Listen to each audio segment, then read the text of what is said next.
Hello, everyone. Thank you for being here. I've been at NIST now for about 6 years, not as an employee, but as a foreign guest researcher. I'm currently a contractor there, so everything I express is my opinion, not necessarily official position of NIST or the Department of Commerce. Anyway, in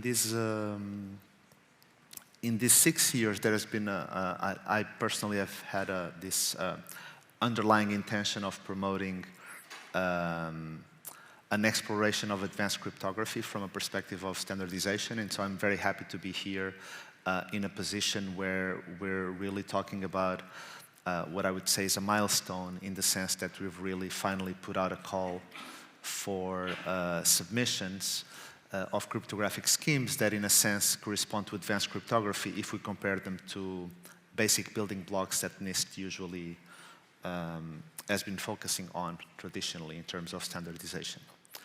I want to start with a disclaimer, which is this is actually a repeated presentation, so it's not original presentation presented for the first time. Although I will have a little extra emphasis here on zero-knowledge proofs, considering the audience of Zcon4. And having said that, it's interesting to ask, okay, why repeating? Is it really worth it? And in my opinion, it is actually very worth it. In particular because we do want to promote a wide dissemination of this opportunity, basically to engage with various communities, really, across various subdomains of cryptography. And also to complement this as a personal experience that I've been having, as I've been giving some of these presentations across basically various crypto-related conferences. It's really very interesting to realize that often we kind of develop this internal notion that things are already clear for the community, and then we talk with people, but actually they haven't heard about this before, or they've heard, but they have maybe somewhat a misled notion about some aspect of it. So it is really important, also from a standardization perspective, that there is enough time for some of these notions of how the processes go to percolate through the community, for it there to be a good collective understanding of what we're looking for. Okay, having said that, the outline of this presentation is here. I think it's important to start with some context, so I want to give a brief introduction about NIST, and in particular these two projects, the Privacy Enhancing Cryptography and the Multi-Party Threshold Cryptography projects. Then I will talk specifically about this that in short we call the threshold call. Then I will mention a little bit what is the process that we envision ahead. And then, and this was basically asked for by the organizers, I will finish the talk. There will be a little period for questions and answers about the talk, but then I will continue trying to promote a bit of an interactive process, actually myself posing questions to the audience and hopefully generating some interaction. Maybe that also serves as a little motivation to pay more attention to the talk. All the slides will be made publicly available. Okay, about NIST. NIST is the National Institute of Standards and Technology in the United States. It's a federal agency. One important aspect of it is that it's non-regulatory, so it's not, NIST does not say who needs to use standards. So you can see it more as it develops standards to be voluntarily adopted. There may, however, then be other agencies or other laws that actually require in some particular context that some NIST standards are used, but that's not up to NIST to decide who uses the standards. There's, of course, a mission statement that includes interesting keywords, innovation, industrial competitiveness, and somewhere there includes standards, naturally, that should promote economic security, should improve quality of life. NIST is a large institution. It has, I believe, between 6,000 and 7,000 collaborators overall, employees and staff members, associates. It's divided in various laboratories. One of them is the Information Technology Lab. Within it, there is the Computer Security Division, and then within it, there's the Cryptographic Technology Group that ipsis verbis here, researches, develops, engineers, and produces guidelines, recommendations, and best practices for cryptographic algorithms, methods, and protocols. And that's basically the scope of where this threshold call arises from. The crypto group, in short, or the cryptographic technology group, develops various activities. Often we categorize them as standards, research, and application. You have a few examples here, kind of illustrative with some acronyms. For example, there are standards on random number generators, post-quantum cryptography, threshold cryptography, lightweight cryptography, privacy-enhancing cryptography, hash functions. There's an application for randomness beacons. There's research on circuit complexity. There's guidelines for elliptic curves, digital signatures, block ciphers, and key management, for example. The standards, or more generically speaking, the documentation that NIST issues is usually organized into these FIPS, SPs, and NISTIRs. FIPS are really kind of the main standards that actually need to be approved above NIST by the Department of Commerce, and there you have examples like FIPS for digital signatures. There's also special publications that often are called recommendations and guidelines, but you can, broadly speaking, they are also standards. And then we have NIST reports that basically report on research or consider some positioning or have some exploratory ideas, including about this project, like the threshold schemes. And then we try to do this, NIST tries to do this in international cooperation with government, industry, academia, and also other standardization bodies. For example, often NIST transposes standards from other standardization bodies, such as, for example, the standard for digital signatures. Some of the digital signatures. Here are some examples of two NIST cryptography projects that should be quite popular: post-quantum cryptography and lightweight cryptography. Post-quantum has been having a process to standardize signatures and key encapsulation that is resilient to quantum computers. Lightweight cryptography has been selected recently an authenticated a candidate that will lead to a standard on authenticated encryption with associated data and hashing for constrained devices. I'm presenting these two here because I want to present a little bit of contrast with what we call more exploratory projects, such as the privacy-enhancing cryptography and multi-party threshold cryptography, that have been looking at, again, we can call it advanced cryptography or cryptography with some advanced features, including multi-party threshold schemes that I will talk a little more about. These projects, even though the future may include standards, they are currently looking at these techniques from a more exploratory standpoint, and really the focus is on following this approach that we call the reference material approach. So we're collecting reference material so that we can reflect better about what we should do in the future. Should we issue recommendations and guidelines? Should we develop standards? Should we do more basic research? And then, of course, there are various other projects, but the key takeaway here is that the threshold call that I will talk about today basically emerges from the multi-party threshold cryptography and the PEC projects, and the goal is to gather reference material for public analysis, to which, so that we can later on issue possible recommendations, including about these privacy-enhancing cryptography tools. Just taking the chance, some updates. For example, the post-quantum cryptography has last year selected 4 schemes for standardization with post-quantum security, and they aim to publish their draft standards this summer. And also more recently, there's a new process for analyzing other post-quantum signature submissions. The lightweight cryptography project has recently selected one candidate, as I mentioned, and they intend to have a draft standard by late this year. The threshold call, again, comes from these 2 projects. In January, we published the draft call, and what we aim is to have actually a virtual workshop for more comments in late September, still to be properly announced, and then the call finalized in the second half of 2023, and most likely to have a submission deadline around mid-2024, although this is still a bit flexible. Just as another example, recently FIPS 186-5, which is basically a version that obsoletes the version 4, was published with a new signature scheme, namely at DSA. which, by the way, corresponds to Schnorr. It's basically Schnorr, a deterministic version of Schnorr, which, as we've heard in other sessions in this event, is being considered in a threshold manner, namely with Frost. Okay, I might be taking a little too long with this intro. Okay, about these two projects.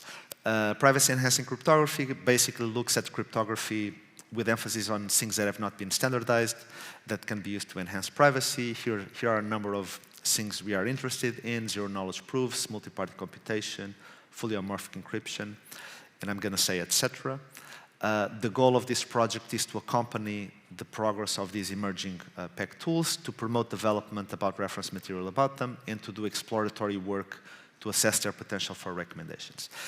The relevance for saying this here is that the threshold call does touch in a few of these tools. Then we have the multi-party threshold crypto project that really looks at what we call threshold schemes for cryptographic primitives. So think of cryptographic primitives like some basic building blocks like signing and encryption, key generation, etc. What we want in a threshold scheme is to be able to implement the cryptographic operation that usually depends on a private key or secret key when that secret key has been split across multiple parties. The technical term would be secret shared. And then we want to be able to perform the cryptographic operation without having to reconstruct the key, and so we use multi-party computation for that effect. We say that this is a threshold scheme because the operation remains secure even if the number of corrupted parties does not exceed a certain threshold. And what we gain with this is we have the ability to decentralize trust on the operation because the key is never reconstructed. Why should we care about this? Well, there's a strong feasibility result in crypto that you can do a threshold scheme for whatever you want. You can apply MPC for whatever functionality. But in practice, many primitives are, some primitives are threshold friendlier than others, meaning it's easier to do this for some primitives than others. So it is of interest to figure out which ones, to which primitives we should apply this. There's this perspective that standards should focus on where there's a high need for and potential for adoption. And so if we consider threshold friendliness as a desirable feature, then if we find primitives that are more threshold friendly, we are likely improving adoptability. So how should we explore this space of, this threshold space, if threshold schemes are possible for everything? And if it's applicable to a wide scope of primitives? Well, that's what the call for threshold schemes does. It's a call for reference material for threshold schemes that will allow us to do recommendations on what to do next. Okay, so finally, let's talk a little bit about the actual threshold call. Again, there's a public draft available since January. We're aiming the final version to be available by 2023.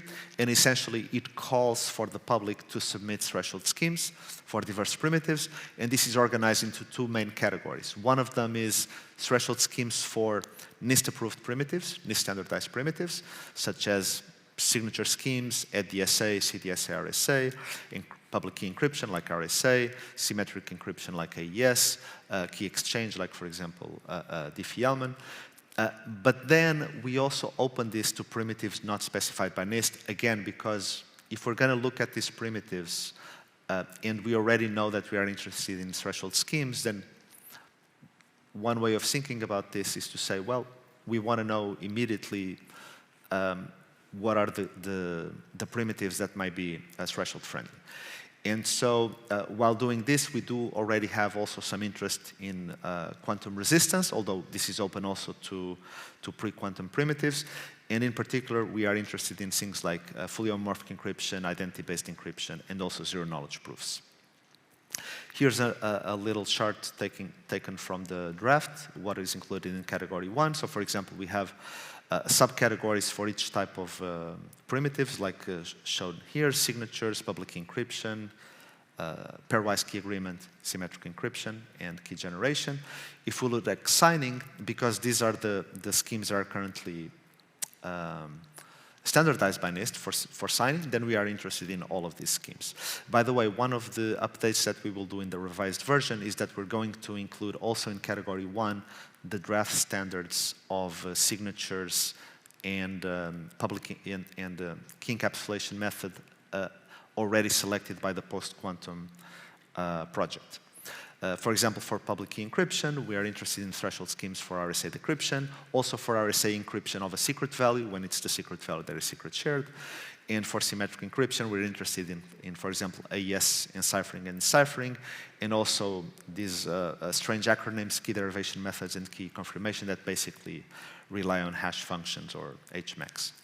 Then we have category 2 that has a corresponding subcategory for each subcategory included in category 1. So for example, in the case of signing, because now we're talking about things not approved by NIST, in this subcategory, we are interested in, for example, threshold-friendly, succinct, and verifiably deterministic signatures. Why this example here? Because this is an example of a feature that does not exist in the current portfolio of NIST-approved primitives. There are some verifiably deterministic, but they're not succinct.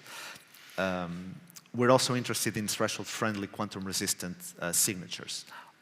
Might it be that some of the currently submitted schemes to the post-quantum crypto project have these properties, that they are threshold-friendly?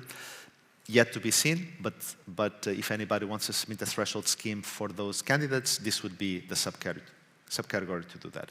Then we have an advanced in the sense of advanced features subcategory, which in the revised version we're actually going to split to be a little more modular, but this includes the case of fully homomorphic encryption, where the usual use cases, known instantiations are already inherently quantum resistance. We're also interested in threshold-friendly, identity-based, and attribute-based encryption. Then we have, finally, maybe of more interest to this audience, a special subcategory for zero-knowledge proofs. It's special in the sense that we are interested in certain zero-knowledge proofs, even if they themselves are not thresholdized. And the reason for that is that these zero-knowledge proofs can already be helpful in, let's call, the ecosystem of threshold schemes. So if we have a threshold scheme for whatever other subcategory that has been shown, it's often already very relevant that we actually have the ability to prove knowledge of a private key that corresponds to a public key. That said, we are also interested in threshold schemes for the actual zero-knowledge proofs. Sometimes they're called either distributed zero-knowledge proofs or collaborative zero-knowledge proofs. Imagine, for example, there's a secret sharing across multiple parties, and now they together want to prove that they together have the knowledge of a private key, even though that private key was never reconstructed. And then there's also a subcategory for gadgets, which basically are building blocks that can be of interest to multiple threshold schemes. So this is a big table. All of this is in the call. Just to show a little table here, also copy-paste is from the call. These are specific use cases that we would be interested in receiving in these threshold calls with respect to zero-knowledge proofs. So if you have a good zero-knowledge proof of knowledge of a private key corresponding to a crypto system that is part of the scope of this call, then we are interested in those zero-knowledge proofs.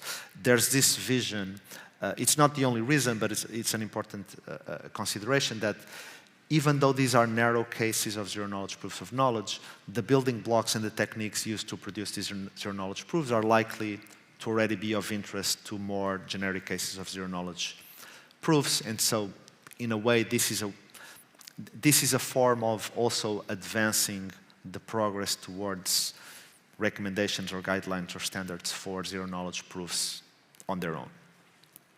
There are main components in a submission package. Should include written specification, reference implementation, execution instructions, and experimental evaluation.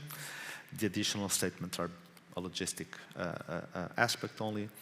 We're considering to propose that submitters actually propose an early public abstract so that the community knows that they are intending to submit this, possibly to avoid duplicate work. It's possible to submit an early submission so that we can check for completeness, and then there will be, of course, a submission deadline.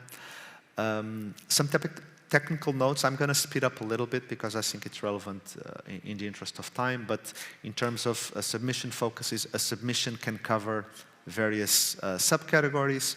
In terms of threshold profile, there are many options. honest majority, dishonest majority, small number of parties, big number of parties. Active security is required, so we are not interested in schemes that are only resilient against passive security, aka semi-honest. Adaptive security is a tricky case, but we are interested in at least some argumentation that the scheme is not trivially broken in some adaptive settings. Modularity is very relevant. We allow post and pre-quantum cryptography cases. And there are some interesting aspects on concrete implementation that are also worth taking a look at. Expected revisions in this call, we're going to add subcategories for the NIST selected PQC primitives. We will differentiate better the advanced categories. We're going to clarify the scope of gadgets. We will try to be also more clear about some logistic requirements, and we will include a LaTeX template for submissions. I'm realizing I'm running a bit too slow. Tentative timeline. This month we will have a revised version of the call. The other month, still to be announced, we'll have a virtual workshop that is not so much of the type presenting papers, but rather of presenting comments.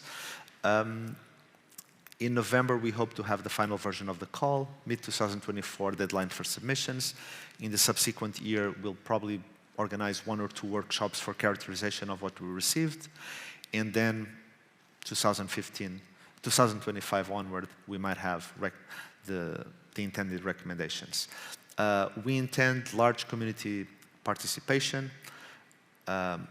We welcome specifications that have already been developed in close contact with other organizations. There are some unknowns. How will teams be formed? How will the actual scope be covered? In any case, we hope to have some clarification in this threshold workshop.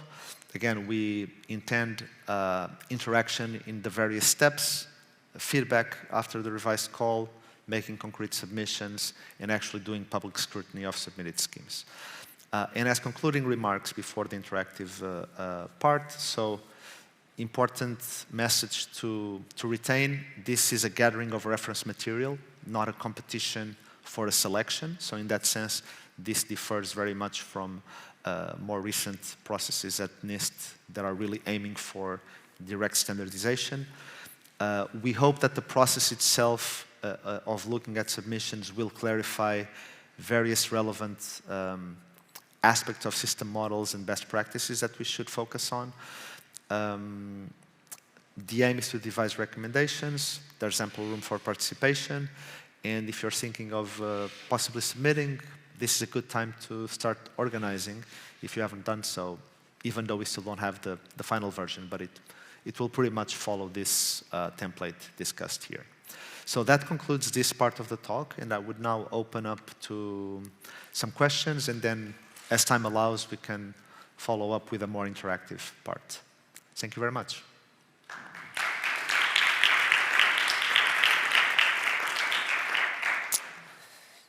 All right, thank you, Luis. So we don't have any questions in Whova, so I'm going to ask you several questions, and then hopefully in the interactive Q&A, as people think of questions, they can ask. So yeah, I guess one thing I think, so here, like in the Zcash community, obviously threshold cryptography is very useful in the case of wallets. So protecting your private key, being able to shard it among many parties, that's like something we all know quite well. But I'm really curious, like beyond wallets in the cryptocurrency community, where do you see interest, especially in like threshold signatures or threshold cryptography? So I would say that so there's a very vast field of MPC, and here we are indeed narrowed down into cryptographic primitives. So in one part of the answer, I would say, even for the vast field of MPC, I think there's interest in this call in the sense that the building blocks that are needed to solve many of the use cases we have here of threshold cryptography will be useful for more generic MPC.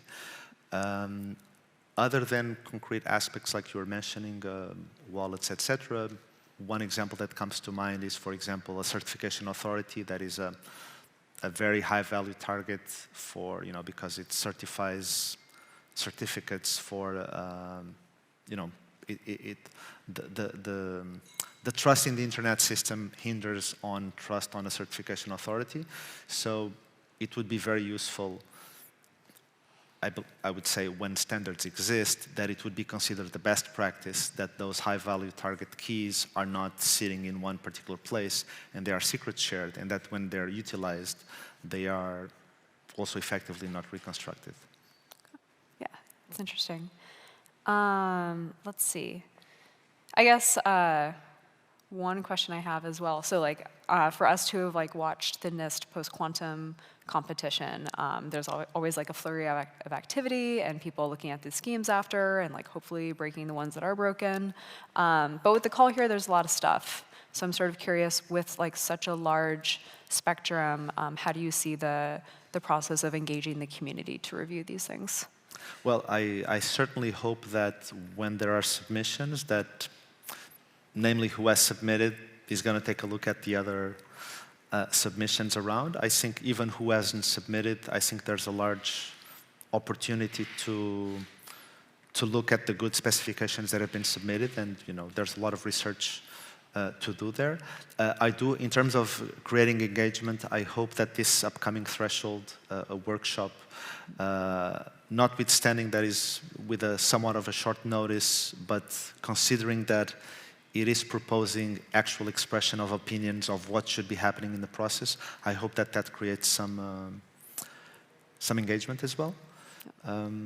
Other than that, we do need to kind of bootstrap the activity in the forum. There's an MPTC forum as well.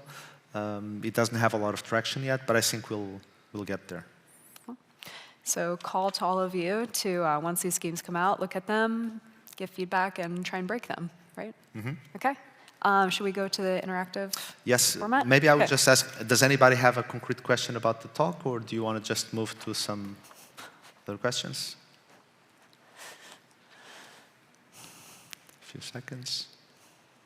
Okay, let's move forward. So again, this was somewhat, do we still have the slides? We still need them. Okay, there we go.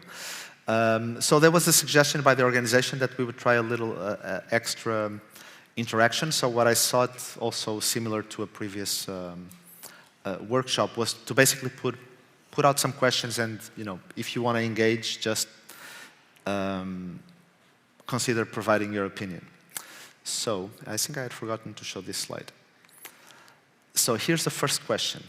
On the timing and speed of processes. So would you consider an example for any of these cases? What might be too soon, or too late, or too slow, or too fast to standardize?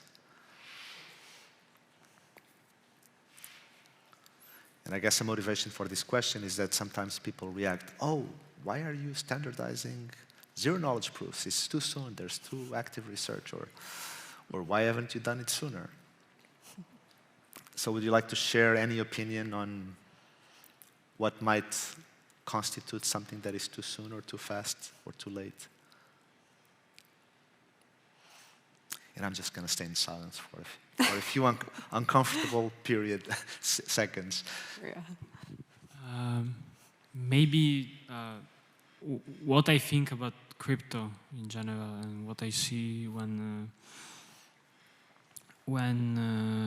what I think at when I read about crypto, because I'm not a cryptographer, I'm just a developer, and I have a very superficial understanding of that, but there might be too little pressure on developing post-quantum resistant protocols and encryptions, yes. So you're saying, in your opinion, there's not enough pressure for development of post-quantum protocols? Right, so we are going different directions, but the truth is that quantum computing we cannot anticipate how fast it will be, the development, and we cannot anticipate how fast the power will grow of it. So it's better to be prepared, I would say. Okay. And since the standardization and research in academia takes very long time, it might be a good time to, Okay. on So, that. so should we deduce from that that we're going too slow in that I effort? think maybe I'm completely wrong, but that's just my impression. Yes. Okay. Yes. Thank you for sharing. That's Yes.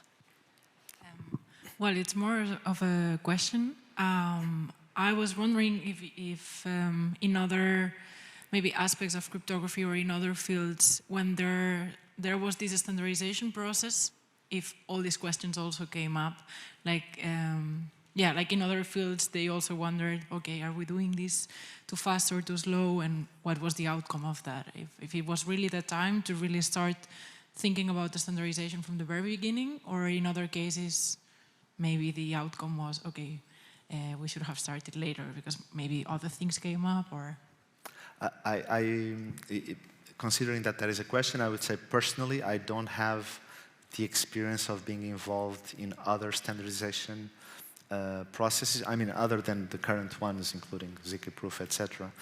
But I would pretty much guess that whoever was involved, seriously and reflecting critically about it, those are natural questions to arise. Like, is this the right moment?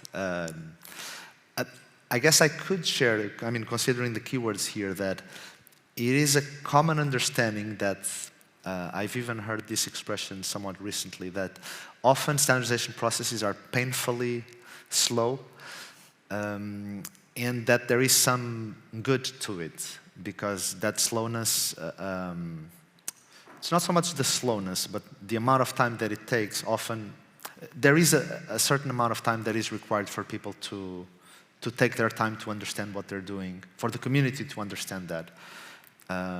That said, I would say that moving too slow is not being active enough. But there's always an amount of time that I think is...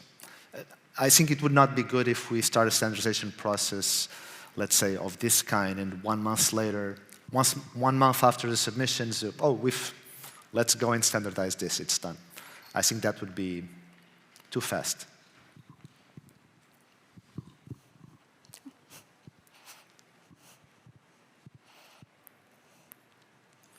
Okay, I'll show a second question.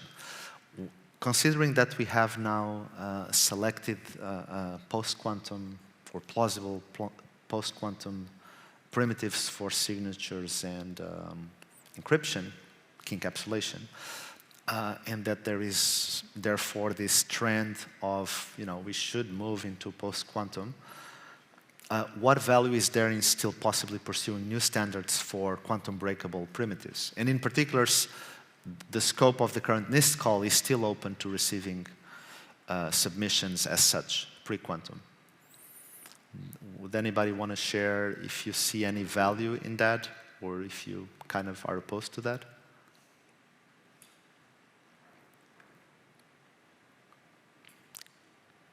And again, I'll just stay here in uncomfortable silence. Well, Louise, when will we actually have quantum computers? there are already quantum computers, not general purpose though. I think nobody knows that. Let's assume it's within 15 years. How does the answer? If we have an oracle that tells us that in 15 years we'll have a quantum computer, let's consider this question under that lens. Still feel it's a little hard to achieve quantum coherence at scale from what I've seen. So I still feel it makes sense to kind of use things that are actually available to date. Quantum coherence is something that is really, I don't know, from at least from what I've spoken with my friends working in the space, still feels pretty hard to achieve, even in the time span that you kind of mentioned. Although, I mean, can't quite ignore the arc of technology, but to the point that we can't have quantum coherent systems that are not working beyond a couple of microseconds. I think we still will have to function in a world without general purpose quantum computation, and so I still feel there is an immense amount of value in pursuing these kinds of standards. And I feel, in some sense, that the switch to post-quantum schemes would hopefully be more easier than people might fundamentally think if we have standards for thinking or achieving thinking in new kinds of threshold schemes. So. Thank you. I couldn't understand everything, but I think the essence, and you may correct me if I'm wrong, is that in a certain sense you believe that it may take quite a bit for the quantum computers to be developed, and therefore that would be a reason for still there being value in looking at pre-quantum primitives. I just end up feeling that we need to develop like techniques for thinking about existing primitives and new primitives that are out there in ZK and maybe other threshold schemes, and introducing PQ schemes would probably just be an extension in a manner that is simpler than people might think. But that's just my hypothesis. Thank you. And to take a dual and very compatible view of this, I believe 15 years or even a third of that is ample time to witness a financial catastrophe due to the deployment of a cryptographic scheme that hasn't received enough scrutiny or has been simply deployed in unsafe ways. And I even believe we have historical examples that hint at that. So yes. The question is, okay, even if we have quantum computers widely deployed in 15 years, what do we do in the intervening 15 years? Mm-hmm. Thank you.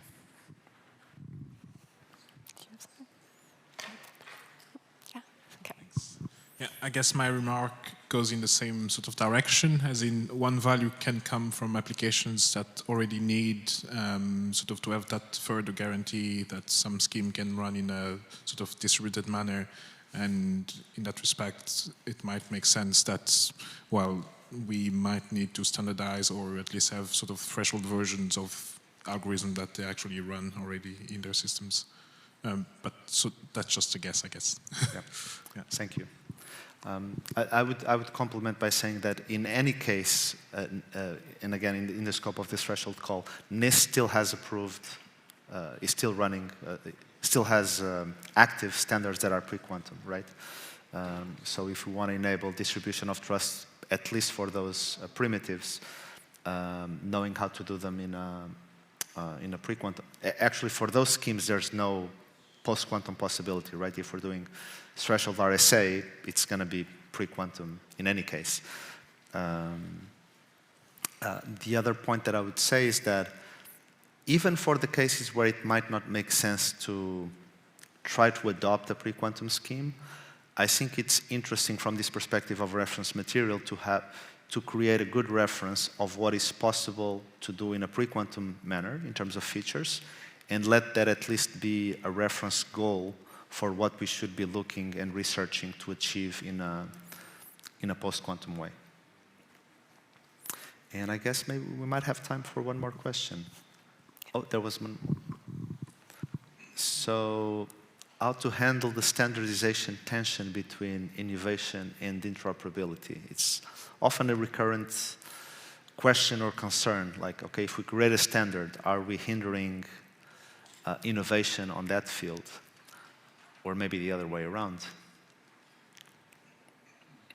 Anyone wants to share a perspective?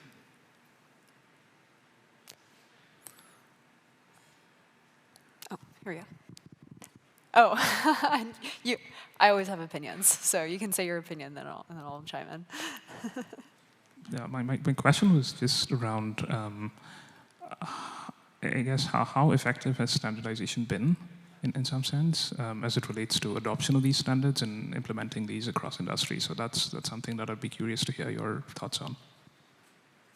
And just as a means to basically say, is there in fact tension that comes through standardization?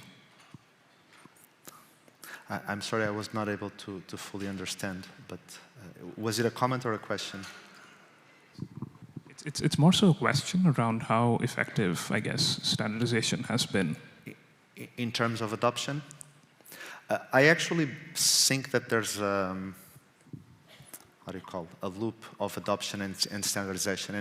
And many NIST standards have actually came about when adoption was already a certainty, when things were already being adopted and then a standard is created.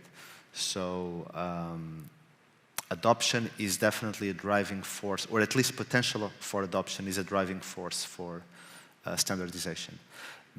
Maybe one short compliment that I would give for this question is, in my opinion, an important factor to at least alleviate this possible tension is to have standards that are good at with respect to modularization. And in particular with respect to this threshold call, I think it's important, even if we're going to converge in the end to an actual threshold scheme for some primitive, it's important that the description and the building blocks and the implementation have good modules that eventually become easier to replace than the full scheme. And that may facilitate a little bit of innovation. I believe we've run out of time. I'm just going to show the other two questions that I had here. And I'm just going to leave the note that these are types of questions that we consider while we reflect about how we should move along. And again, one distinctive aspect that we bear in mind in this process is that we're not in a race to standardize right away. We're more in a process to collect a body of reference material, to have a community process of analysis, so that then we can aim for recommendations. Those recommendations can be of two types. Either technical recommendations, such as about best practices and cautionary measures and things like that. They can also be recommendations about subsequent processes. And so something that may emerge out of this current call and the subsequent process of analysis is that we might actually identify, we might differentiate subdomains, and then we might have a subdomain where we say, oh, maybe about this we should do a competition. Maybe for this other subdomain, it's so obvious, maybe we should standardize something. For this other subdomain, maybe we realize that more fundamental research needs to be done, and then we don't pursue anything else other than research. Thank you very much for your attention and participation.